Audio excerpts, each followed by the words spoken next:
To appreciate how good Magnus is, you first have to understand what a monster Dannya is at blitz. That's one of my absolute favourite comments underneath this video on YouTube. You're gonna see why. This is why we're covering this incredible game today on Septic Cheese. Played April 18th on chess.com. Random blitz game, but it's well worth a watch here. Love this one. Even from the opening it's special. Magnus Carlsen playing black against Dannya Naroditsky. Forgot to give him a funny name. Please help me out. And after d4 from Dannya, Magnus snipes at the centre with this subpar move. Why is it not so great? Well, you can glide on past here, and then it gets even worse. Magnus pushes the king's f-pawn, absolutely disgusting, lifting the kill, and Dannya just carries on with the calm development. And because you never went c4, you can plonk a knight here, and there's some really nice manoeuvres into here. Just a nice position for white to play. How's Magnus going to fight against it? He starts with this, and now Dannya already doesn't quite play the best moves. You know, these are some of the best ones. You can even gambit the e-pawn for quick development, but none of it played. Bishop g5 selected, done with a whoosh, d6 on the board, knight f3.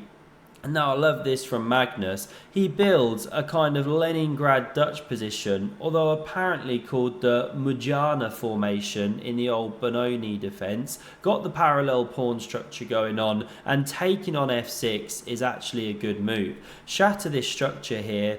This king's bishop's going to be crying a bit. But Dannya goes e3, also pretty natural. Magnus Fianchetto's onto the chocolate slide, and now how about this? For a bit of aggression, h4 from Dannya. Go on, son, kill Magnus Carlsen. Magnus fighting back here with the pawn push. Again, you can take, but Dannya drops back, keeping the pieces, keeping the tension, and after queen a5, Magnus just flaunting the rules here, right? Not developing his minors, leaving them stuck on the Etienne back row, bringing the queen out early. What a naughty boy.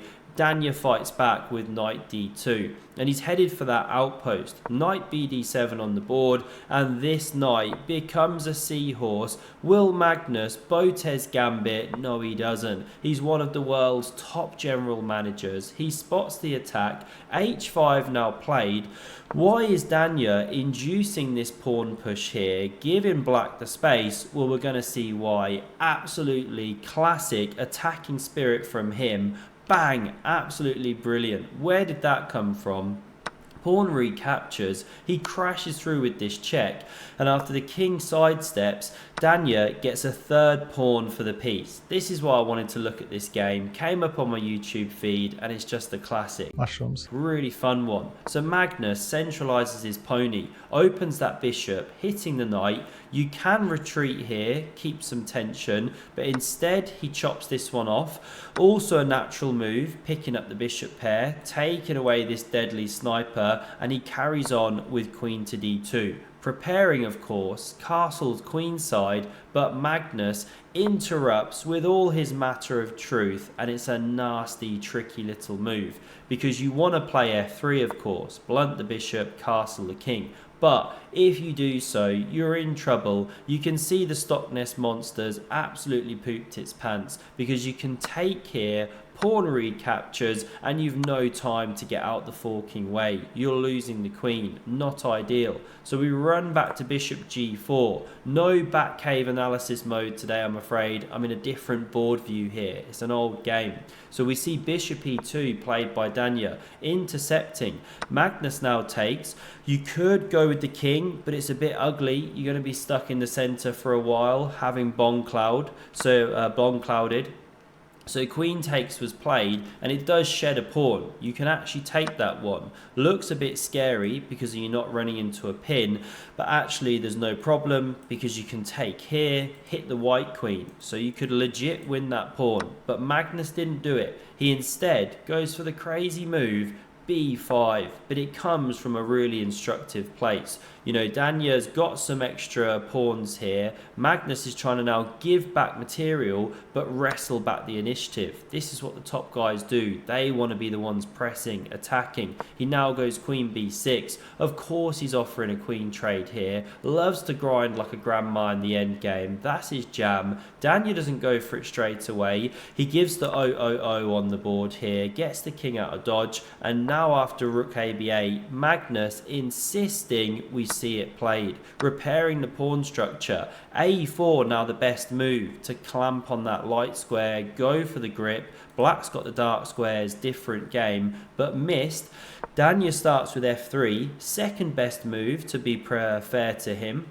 Second best bed, but now Magnus gets b5 on the board here and he's expanding, preparing to kick this knight. It's uncomfortable, but before Magnus can push it, Danya goes e4 here, sets up the old connect 4, and this is brilliant. Wins himself a ticket to the latest Lord of the Rings release, The Return of the Ding, and an all-access backstage pass to meet the cast of the new film. Here they are, the latest fellowship, all 9 of them gathered together. We're all absolutely buzzing for the release of that film. Get your tickets. So Danya to move here. No, it's not. It's Magnus. We get knight fd7. He's rock solid on the dark squares.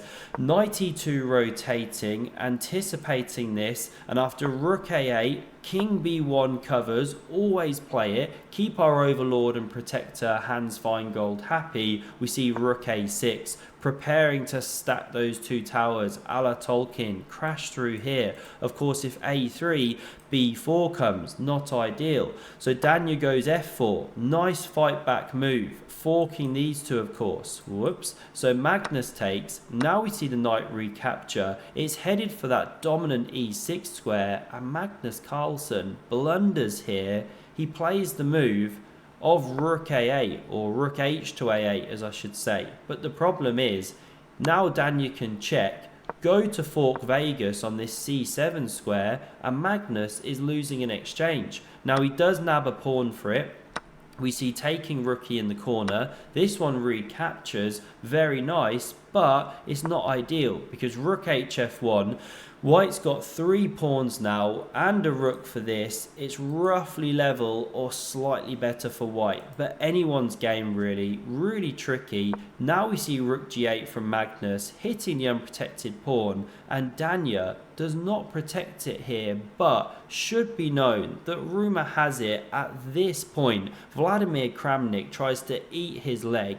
Oh, Dannya Naroditsky. Very, very distracting, of course. Danya misses to play rook d2, cover the pawn. He instead goes for pawn to d6. It's aggressive, it's initiative related, but this is a big one.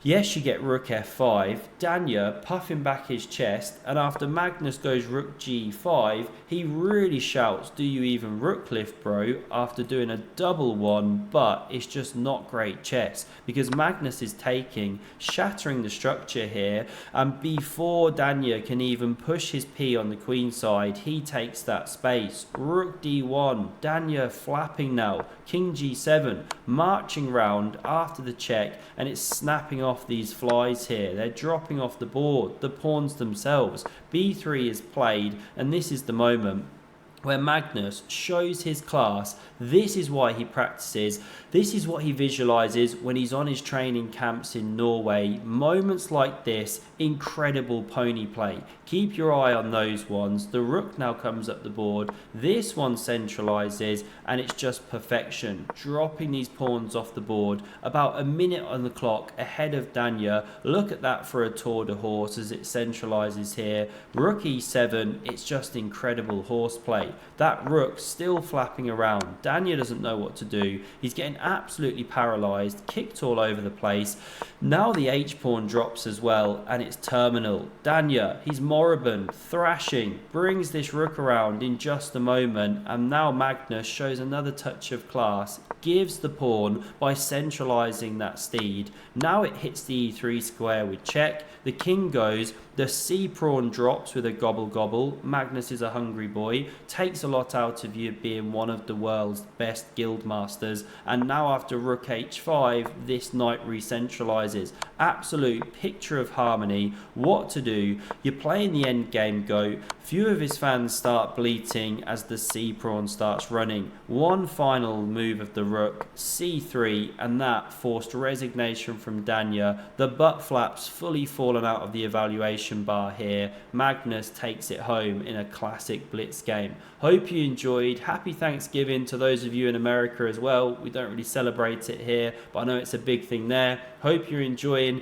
Do subscribe for future Septic Cheese and check out the video on screen for another incredible game of chess. Cheers.